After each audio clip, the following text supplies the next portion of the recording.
If you feel like you're doing everything right for your health, but you're constantly starting over, second guessing yourself, or chasing the next thing, this episode is for you. Because one of the biggest reasons your body isn't responding the way you want it to isn't lack of effort, it's lack of consistency, or honestly, a lack of permission to stay the course long enough to see what actually works for you. And this isn't just true for your health, it shows up in how we make decisions, how we show up in our personal lives, and how we relate to ourselves. Today, I'm joined by Mari Wuellner, founder of Crew Life Coaching Collective, and we're talking about what it really means to give yourself permission to start small, to be consistent, to even let things be a little bit boring. What I love about this conversation is how much it overlaps with the work I do with clients, because whether we're talking about health, habits, or life direction, the principles are the same. Let's get into it. Welcome back to the Harness Your Health podcast. I am so excited to introduce you to my new friend, Mari Wuellner. She is the CEO and founder of the Crew Life Coaching Collective, helping women grant themselves permission to say no, to change direction, to reach for more, and to design life on their own terms. At 24, as a college dropout and single mom, she built a State Farm agency from 0 to 3 million in annual premium, then granted herself permission to scale and pursue coaching full time. Her permission granted talk draws from countless permission slips she's had to write along the way. Permission to try when unqualified, permission to leave, permission to prioritize herself, and permission to say, after my run, without apologizing. Mari's mission is to be a catalyst for others to realize the magic of a life truly lived on purpose, one permission slip at a time. Welcome, Mari. Thank you so much for having me. I am so excited to dig in with this conversation. I feel like it's going to be really juicy. Yes, it is for sure. So I just want to start out by saying I found you on a podcast group on Facebook. This is a pretty new podcast, and there's a bunch of groups on Facebook that have people who are looking for guests, people who are looking to be a guest, and you had made a post on there. I read what you wrote, and I was like, I need to talk to her. And so, but you're a little bit different kind of guest than I've interviewed so far, which Mm. is okay, right? I gave myself permission Mhm. to be Yes. outside the box a little bit. So, why don't you just tell me a little bit about where are you at compared to where you were when you were in your 20s, and like how has Mhm. your professional life changed? Yeah. Thank you so much for asking. As you and all your listeners, it's been a very unlinear path, even though we're given the roadmap at a very young age that's go to college, get a job, get married, buy the house. And I did subscribe to that. And at 20, when I got pregnant and had to drop out of college, it became really apparent that my path wasn't going to be that. So I was studying in Florence, Italy, going to Gonzaga my third year, got pregnant, dropped out, and went into banking. That lasted a couple years. And then I applied to be an insurance agent. I had no business. I had no business applying to be a business owner as a college dropout and a single mom in a field. I mean, this is 2 decades ago, which is insane.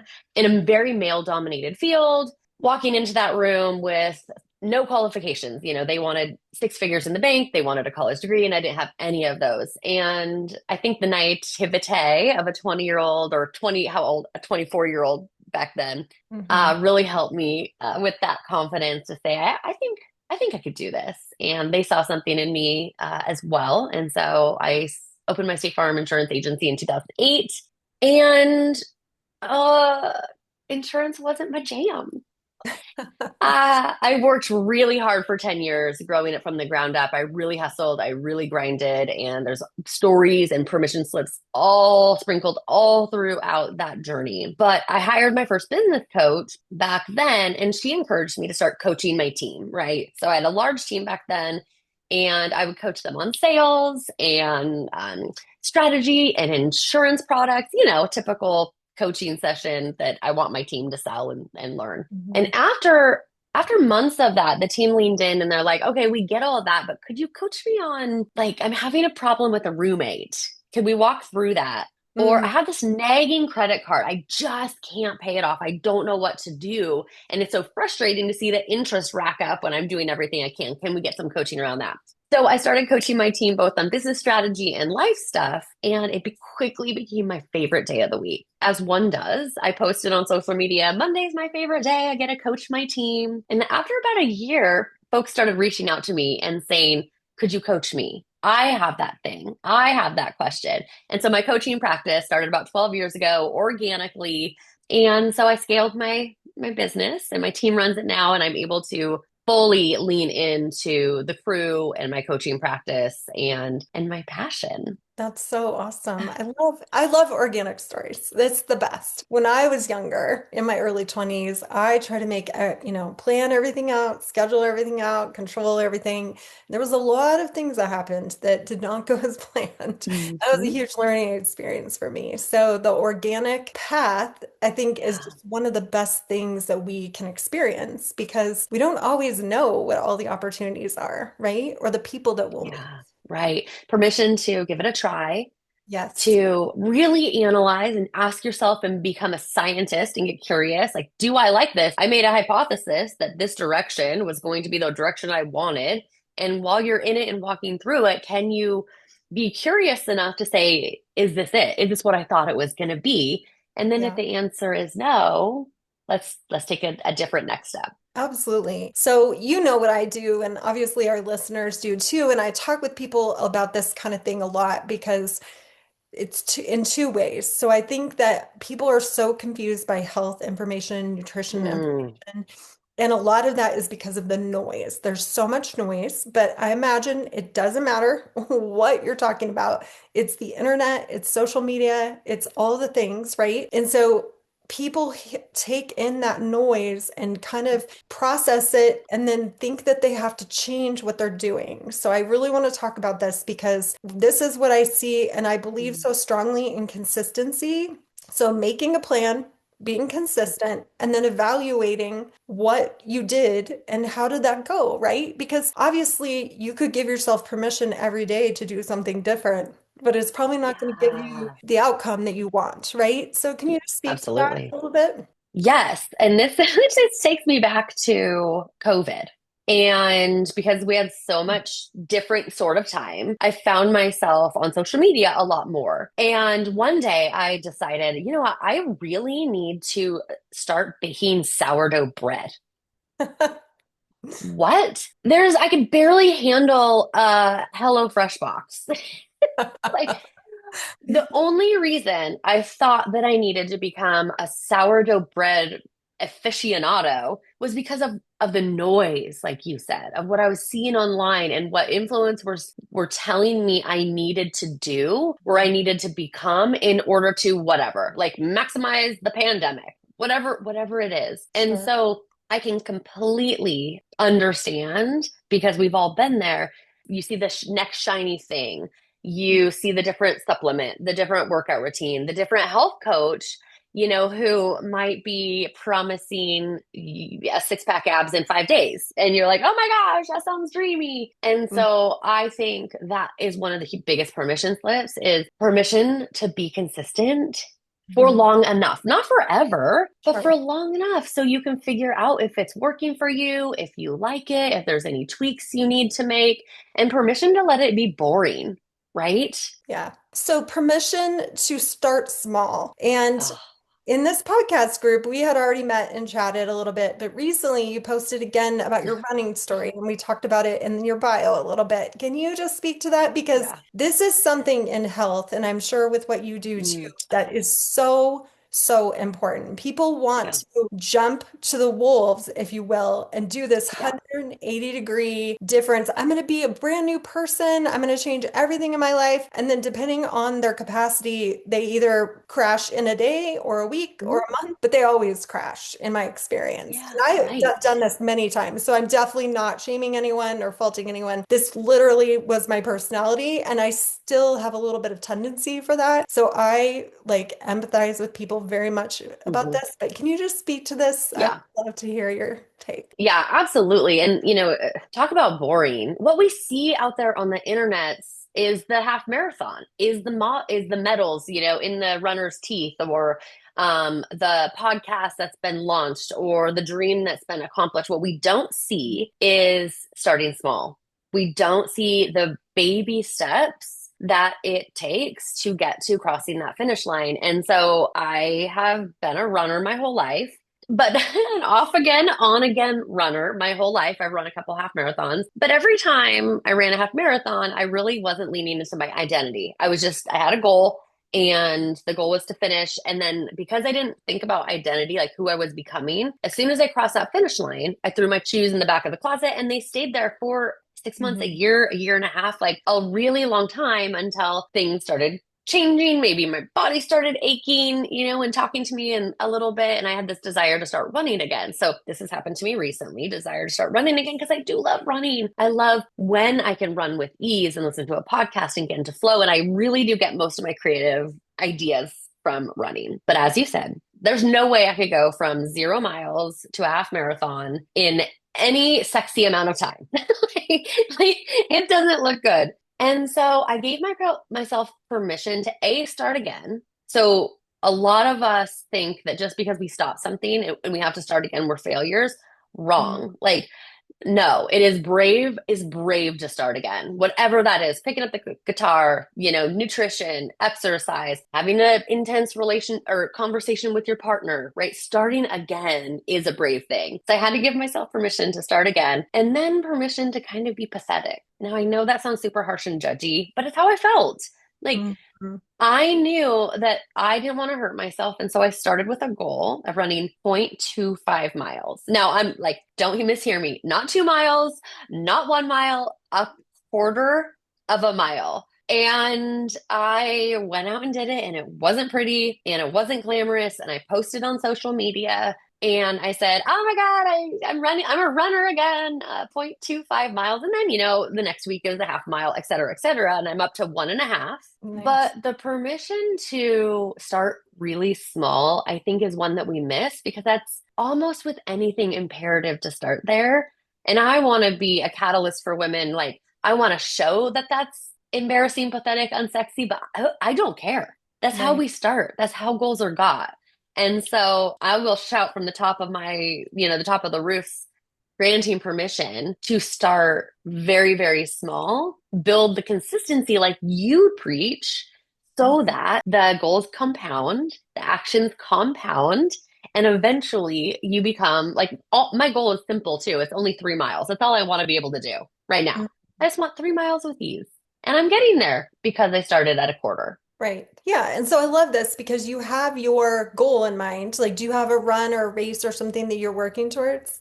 Like a No, specific. but I was just Oh, okay. thinking about that. I have a coaching community, and I was just thinking about maybe doing something to see if people wanted to do a 5K with me, walk, run, whatever. That is been on my mind for sure. So yes, I'm going to say yes. So certainly you can have this goal and start small without having a big end goal. My husband Mm, is one of those people that gets like he has to do the really big thing. Like here in Colorado, it's the triple bypass. There's all these big, huge races and runs all over the country, I'm sure. I'm like, what if you just did something mm, else? Like, I get it that you want to have an organized thing that you're working up to at a specific date, but it doesn't always have to start there, right? And now you're already thinking about that. Partially, I think because you have the confidence in your mm. ability, right? Even though you were a runner before, today you're like, I can do this. I feel Mhm. confident. Well, and the reason I wanted to run again had nothing to do with crossing any finish line. It Mm, was health. I really want to lean into boosting my energy, finding my flow and my creativity, and getting back to like listening to inspiring podcasts. It had nothing to do with a goal. It really didn't. It was just identity I'm wanting to lean back into. And so, what a great permission slip to grant ourselves to do things without a specific outcome. yeah. No, that's super good. My podcast, I don't have a dream of having, 100,000 downloads an episode. It's sharing stories. And Mm, so it's like, oh, it's okay to do big things like a podcast or running without attaching a massive goal to it. Kind of makes right. it more fun and joyful for me. No, I think you're right. I think there's a lot of people who have done that because it's just what you do. Kind of like you mentioned at the beginning, you just go to college when you're done. I have two boys in high school. They have talked about not going to college. Now their parents both have been to college many times, and so it's like Mm. I think at first, even though I feel a little differently about college than I did when I went to college the Mhm. first time, I am much more open-minded about it now. But still, it does take you back a little bit. And those are just things that are entrenched in your personality, I think. So, can you talk about that a little bit? Just kind of Mm. like, is it like habits? Is it just the repeat things that you've heard through your whole life? And this gets in the way of permission, right? Absolutely. And I think it's a mix of all of that. And Mhm. it's our cultural conditioning, right? We've all been conditioned to believe certain things, to subscribe to a way of life that is quote unquote acceptable to everybody else. And women, especially, I don't think pause and get selfish. I really love helping women get a bit selfish and asking ourselves, is this what I want? Is this path what I want? And if the answer is no, can you grant yourself permission to just experiment with something else? Mhm. Or can you grant yourself permission to set just one little baby boundary? Or can you grant yourself permission to say no without an explanation? I love that because I think what I've heard from a lot of people is they're like, well, I have this career. I do enjoy my work, but it's burning me out or something like that, right? But I don't want to give it up, or Mm. they're afraid of giving it up, or they're afraid of giving up their income or something Mhm. like that. And so they're so tunnel vision that they can't think outside of the box. Or maybe it's identity as a runner or identity as an athlete or something like that. And if they could just zoom out a little bit, I feel like within Yeah. anything that we do, there's so many alternatives and ways to Hmm. suit yourself that you can't really see when you're zoomed in so far, you know? And Yeah. that's Yes. one thing I work on a lot with my clients is because their idea of health has been counting calories or over Mm. exercising or burning the candle. And a lot of women just take care of everyone else. They don't take Yeah. care of themselves. And what happens if they have kids in particular is that their kids get to an age where their kids are a little bit more independent. So they have more time in their hands. I can speak to this personally. My boys are 15 and 16 right now. And Hmm. so one of Hmm. them's driving. I don't have to drive them everywhere.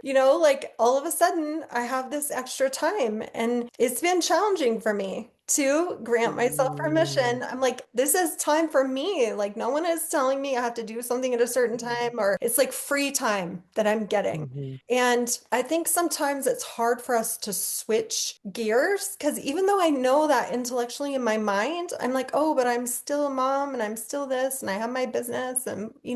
For sure. For the listeners who still have the like kiddos who are needy and at home, my invitation would be to start practice prioritizing yourself now Oh, so yeah. that you don't get to where we are and go, who am I? What do Hmm. I want? And what am I even doing with my life? And you question 30 minutes of free time, right? You're like, oh gosh, what am I going to do? Yeah. And for the people who are taking care of others, I know you've heard the saying, put your own oxygen mask on first Yeah. before helping others. And I really, really hate the saying Hmm. because and it's really only told to women. The underlying message that this tells us is that the only reason to save ourselves, literally put on an oxygen mask, the only reason to do that is so as a woman, you can then help someone else. Why in the world, like we are conditioned and fed that our sole purpose here is to help others. When really, if there is an emergency, which is where that metaphor comes from, I want us to grant our permission to save ourselves, full stop. That's it. It's like you can't pour from an empty cup. Well, who says I have to pour? What if I want a full cup right now? So in my Sure. coaching community, I say, like, yeah, you can't pour from an empty cup, but I don't want you to pour. What I want you to do is fill your cup up so full it's overflowing, it's splashing out, and the splashes are what other people get, and it's enough. Because Hmm. what I know as women is we are going to help people. We're going to put the oxygen mask on someone else. Absolutely. But that doesn't have to be the reason you save yourself. That doesn't have to be the reason you pour to your cup. I want to grant women permission or people in general permission to fill themselves up because they're worth it. I think that's such a good way of thinking about it. And I love that you pointed that out because it's not always easy to point out some of these things, right? That we're like, and they're very, obscure or like underlying, and we don't always see it until someone points it out to us. So, yeah. Absolutely. Absolutely. Very important. Do you experience much, or many of your clients or people in your collective that have perfectionism? And how would you say that perfectionism is making things worse, if you will? Or what would you say Yeah. about it? Absolutely. I think perfectionism, it's interesting. I don't see myself as the perfectionist, but I also do see myself as a recovering procrastinator. And I think they're twins, they're cousins, they're really closely aligned for sure. One of the faculty coaches inside the crew, so we all choose a word of the year. Do you choose a word for your year? What's your word this year? Integrity. Oh, beautiful. That's kind of a My deep. word is, yeah, yeah. It was Mine's really grit. about my personal to myself Yes. because I Yeah. feel like Oh, I have yes. integrity to everyone else, but it was Yep. about me. And we can talk about that for sure. Keeping promises to ourselves is way harder than keeping the promises we make to everybody else. Oh. So one of the faculty coaches in the crew, her word for the year, you're going to laugh, is mediocre. I love it. And yes, and because she's a perfectionist and she believes, and she's trying to get rid of this identity. She believes like it's not worth it unless I can be really good at it. Mm. And she's like, I just want to be a mediocre banjo player. I don't want to be really good, but I want to be able to when she's married to a musician, when the friends are around and they're all playing, she's like, I want to jam. Yeah. But being a mediocre banjo player is okay. And so for the perfectionist, that's what I would get curious about is like, can I practice mediocrity? Hmm. This is only for the perfectionist, right? It's not for, you know, it's to answer that question, but it's just like, oh, what can I be okay at? And be okay with being just okay. I love that. That's so awesome. Mediocre. I know. When she told me, I was like, wait, what? And that makes perfect sense now. Well, I think also for people, and I think everyone in general, but I always think of women with this situation. And this is what I always say is I'm like a pie and I only have so many slices to my pie, you know? So if I take on one other thing that's like totally different than all of the normal things that I do, and this is all Hmm. my stuff included too, but like then also my kids, my family, my Hmm. business, whatever, you can't keep slicing the pie because there's only one me. And if you do, then you're basically taking energy, time, all of that away from everything else. And I kind of have gotten to this point where it's kind of like a breaking point, you know? And some of this is back from my time where I was just said yes to everything. I was the yes girl, you know, and I definitely am not like that now. I would say sometimes I'm almost a little bit too much on the other way. Where I'm sitting in a meeting or something and I'm like, Hmm. don't say anything, Karis, don't say it, don't say yes, don't put your hand up because I'm concerned about getting to that place again. Yeah. So for sure, I burnt out like because of that. I'm I sure. had that experience when I was in the insurance agency, hustling and grinding and really morphing myself into someone I wasn't. And I was winning all the awards. Our agency was at the top of every list. I was going to Paris and Bermuda and all the cool places and earning these trips. And in the office one day, I had a panic attack. I didn't know what it was. I had never experienced anything like that, or mental health was not talked about in my family whatsoever. Emotions were really something to avoid. Mm. And so landed in the emergency room thinking I was having a heart attack. And the doctor was like, oh, this is a classic panic attack. And I was like, do you know who I am? I don't have time for that. My pie is full. Like panic attack is not fitting into this equation, but it was the wake up call that I needed to realize that like I had overfed everything else and me and my health, mental, physical, emotional, got to the point where the body is like, you're done because you're not listening anymore. That's your body giving you signals. And that was a really loud one. You probably had some ones before that and maybe Yep. pushed them aside. I know I did for years. Hmm. And a lot of people do. And this is what I hear too from women who get to our age, like 40s, 50s, and they're like, why did everything start to fall apart? You know, they think Yes. it's the kids and the taking care of their parents, and they're at a place in their career where they're doing more and responsible for more and it's bigger. Hmm. But I think it's all, and obviously our bodies are changing during this time too. But I think it's also just the amount of time that we've pushed through those symptoms, pushed through those ideals of what we should be doing, and kind of ignoring our own sense from a mental, emotional standpoint, but also from a Hmm. physical standpoint. Yeah, permission to pause, permission to learn enough about you. So when I say, how are you feeling? You actually can go inside in Yeah, your body and answer with honesty. We are not taught this. We're taught to be fine. And just like you said, to push through, like that's what strong women do, right? That's what it takes. You can't soften, which I think is when we soften, when we feed ourselves first, when we take care of ourselves, focus on the nutrition and the body and the mind, it's all related, we're able to do so much more for everyone and ourselves. Like the sky is the limit at that point. for sure. I mean, this is for me just so connected with the nervous system. And, your nervous system, if I've had some serious signals from my certain nervous system over the years, and everybody's signal is going to be a little bit different because you're an Mm, individual. And so that awareness piece is so, so important of how to tap into that. Like, we need to I don't have a daughter, but like, I hmm. think for my Yeah. boys too, but because their situation is a little bit different and like the expectations, societal Yes. expectations Oh, for yes. boys and men, right? But I think whether you're a young man or a young woman, you have a right to take care of yourself and then Mm, also work hard. Those two things can coexist. You hear so much about these younger yeah. generations of like, they're lazy, they're this, they prioritize this and that. And yes, that may come across that way if you've been a grinder or you were brought up in like Hmm.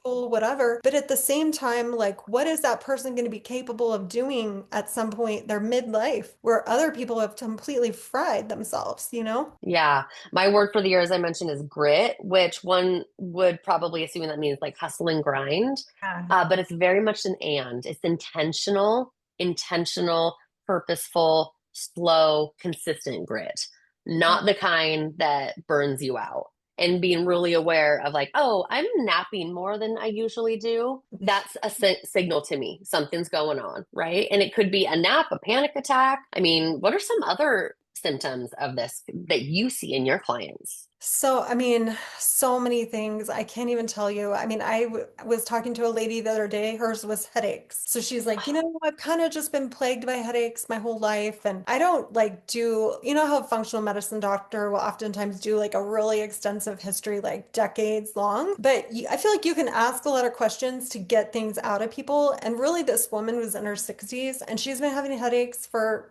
40 years, you know? And I'm like, can you think back of like the times when the headaches were the worst? She's like, always under stress, mental stress, Mm, emotional stress, physical stress. I'm like, okay. So the body doesn't really know any different, right? It's like, it's a stressor. And so yeah, the nervous right. system is in that sympathetic state. And the headache for her was just like the thing. Yeah. That was her thing. I see a lot of like bowel stuff, digestive Hmm. stuff. The nervous system and the digestive tract are intimately connected. And even people who just are rushed a lot or running a lot, just like busy, busy, busy, we kind of have this Hmm. badge of busy honor too. I see that a lot with women in particular, but men Mm, too. And they don't even really know how to down regulate yeah. to their parasympathetic nervous system. Hmm. Or at the end of the day, they need like alcohol, something Right. strong to like slam them down. Yes, yes, yes. So for everybody listening, you're not alone. Yeah, And it starts with absolutely. awareness. And then I would imagine you probably have the same tips. It's like experiment. Yeah, Experiment with something very small that won't burn you out even more and right. just get curious. Like, oh, how does it feel not having coffee after noon? Or, oh, how does it feel to stop drinking water after 8 so that I can sleep through the night? Or, the simple little things that aren't going to totally blow your mind and make you even more stressed. Yes, absolutely. And that's honestly like the last previous three episodes were really about that, things you can do Mm, that to beautiful. kind of replace or adjunct those habits. I believe so strongly in habits and rituals and how they like how our body tunes into them. Because when you're doing something regularly, like if you go Mm. outside every morning and see morning light and go for a little walk, your body is like expecting that. It knows that that's coming. Right. Our bodies run on a circadian clock. So those things are so important. And to me, that is also just like us granting ourselves permission, if I can use your term, Please do. to do that for ourselves, to be Hmm. consistent and do that. Yeah. And then that's like Yeah. the little medal if we need that, that we can wear for ourselves or the checkbox Hmm. or whatever it is. Because people are different and how they like to feel that acknowledgement. But I do know that when you do something Hmm. consistently, especially if it's supportive for you and your health or whatever you're doing, your business, then you already have that intrinsic feeling. You know that this is the right thing. And if it isn't the right thing, you're going to get that message too. And that's when you Absolutely. evaluate and you change or do Yeah, whatever. yeah. You always need to change your mind. Like permission to change your mind is a million times. Like I said, on again, off again, runner. That's a bunch of mind changes, and it's okay. Permission to just try heavy lifting for a season, whatever you want to do. You don't have to just be super grippy on every single decision that you make. One of the coaches inside the crew, she talks about seeing decisions as choices, not decisions, because decisions feel so final. Whereas they're Yeah. like, oh, I'm just making a different choice. I love that. That's super cool. So let's talk about the crew a little bit. So you have a coaching practice and you also have this wonderful collective group of people Mhm. called the crew. Can you just tell us a little bit about that? Yes. So what I found in the coaching industry is that it's very segmented, right? There's life coach, business coaches and mindset coaches and productivity coaches and relationship coaches. And really to get the holistic package, you need to individually hire each of them, which can get very cost prohibitive. And as we all know, we are holistic women and we know intuitively that our goals and then the support that's needed behind those goals aren't just single faceted. If I'm growing my business, I also know I'm going to need some mindset support. So, what I did was I hired 5 expert coaches. So, me included, that's 6. There's 6 coaches who are experts in their niche to come into the collective and coach on what they are experts in. And so each coach provides 2 hours of coaching a month. There's over 20 hours of live interactive coaching. This would typically probably cost someone $3,000 to $5,000 a month, and the Wow. fee for the crew is $97 a month. I mean, I love the model of that. And just like you said, it is very holistic because the word holistic, and we always talk about it in my world as the integration of the body, that the body is connected in every Mhm. way. You literally cannot separate it out. We try and do that in medicine, but like you mentioned, it literally applies to everything in our life, right? Like if we are, because you hear this a lot, like, oh, I have my business dialed in, I have my volunteer work dialed in, but I'm a disaster at home. Or maybe I have my home life dialed Yes. a disaster at work, right? Yes. So, and also one of the things is I am also know my gaps, right? I am not a business strategist. I am not a health and wellness coach. As the founder, I'm really leaning into getting out of the way and letting these experts do what they know and teach on what they know. And so, Molly Fitter, she's our health and well-being coach. She's a physical therapist as well. And she asked if she could do some coaching on pelvic floor strengthening. And I thought, what? What does that have to do with goal getting? What does that have to do with coaching? And after going to her session, it was like, oh my gosh, this has everything to do with everything. I have a goal of running, but if I'm feeling like incontinence is the problem as I go out on my run, I'm going to stop. And Mhm. Molly's here telling me there are ways to strengthen our pelvic floor. Or if I'm dealing with that same issue, getting on a TEDx stage is going to be really prohibitive because I'm going to be afraid of what's going down. And it's just like we are so multifaceted that all of these things bleed into each other. And so, what the crew has really become is a one stop shop for anything that you need to make any sort of change in your life. The pelvic floor, I'm just smiling because I just finished about a year of physical therapy. And at Yes. the end, it was pelvic floor therapy because I had to Yep. go through 2 physical therapists to figure out that's what I needed. Not Yep. for incontinence, but for hip pain. I had this horrible hip pain, which just came out of nowhere. And literally, I was the one that had to be like, I need this, I think, to build this. And then when I went and talked to this company I use, they were Mm. just like, yes, you need, even though it doesn't always make as much sense, but it's true. No. Yeah. That's what Molly taught us just the other day. She's like, if you're having lower back pain, it sounds like hip pain too, it might be pelvic floor work that needs to be done. I was like, Yeah. what? That's Yeah. wild. I also heard a permission slip in what you just said. It sounds like you really advocated for your health Yeah. because you knew it was something other than what these experts were telling you. And I think as women, that is a critical permission slip is Hmm. don't, if you get an answer and it doesn't feel right, permission to keep asking, permission to keep going until you're satisfied with figuring out your health. Absolutely. I mean, that is one of my missions with this podcast. Everyone knows I'm an oncology nurse. I have been for almost 25 years now. I'm not working as an oncology nurse, but I still identify as that. I went Mm.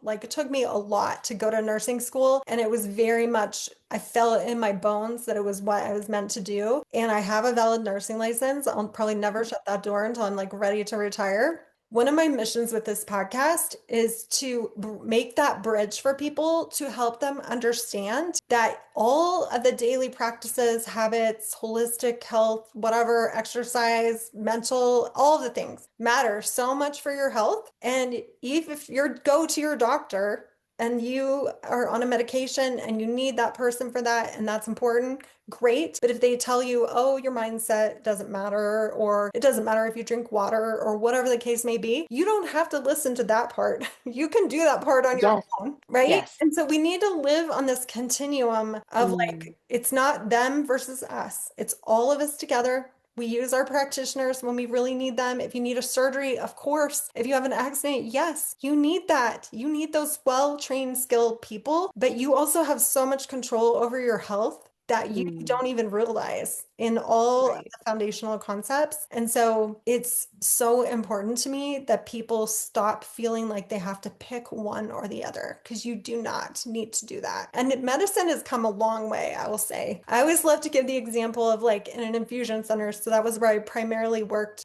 towards the end of my career. People would be like, can I have a massage while I'm getting my chemotherapy? Or can I have my pet in Oh, here as therapy or yeah. whatever? And the answer was no, absolutely not. You know, this, it wasn't sterile, but this is like a sterile environment. Like, you know, it's just not safe or it's not whatever. Mm. And now you go in an infusion center. I had a whole episode on that. They're doing Reiki, massage therapy. Oh. Patients are asking for things. They're getting Mm. those things. And that is so important to Beautiful. for their nervous system and their well-being. That is what they need. So Beautiful. yeah, so I love that you said that. I think it's just it's so important for people to see the connection with everything in our lives. So if you don't take anything else from this episode and you literally just think about that, the Mm. connected pieces of your life, then that's a great place to start, in my opinion. Absolutely. Double down on that. Well, it's so been so awesome to have you here, Madi, and I just can't thank you for your time and your energy and all of your good wisdom. It's just I'm so feel so fortunate to have met you, and it's only the beginning. Awesome. Thank Yeah, you so much. I really appreciate this. Thank you. have a good day. What I hope you take away from this conversation is that real change doesn't come from doing more or doing things perfectly. It comes from giving yourself permission to start small, stay consistent, and actually listen to your body along the way. This is exactly why I focus so much on the foundations: nutrition, digestion, circadian rhythm, and nervous system regulation, because your body responds to what you do consistently, not occasionally. And so often, what's missing isn't more information, it's the ability to tune out the noise and trust your own process. If you connected with Madi and her message around permission, you can find her at the Crew Life Coaching Collective, and I'll link her website and social channels in the show notes so you can learn more about her work. And if this episode made you realize that you might need a different approach to your health, one that actually works with your body instead of against it, I invite you to take my Health Foundations assessment. It's the best place to start to understand what your body needs right now. You can find that at primetonourish.com. And as always, your body isn't broken, it just needs the right support support in the right order. The information shared on this podcast is for educational and informational purposes only and should not be considered medical advice. I am not a medical doctor, and this content is not intended to diagnose, treat, cure, or prevent any disease. Please consult with a qualified healthcare professional before making any decisions related to your health, especially if you have a medical condition or are taking medications.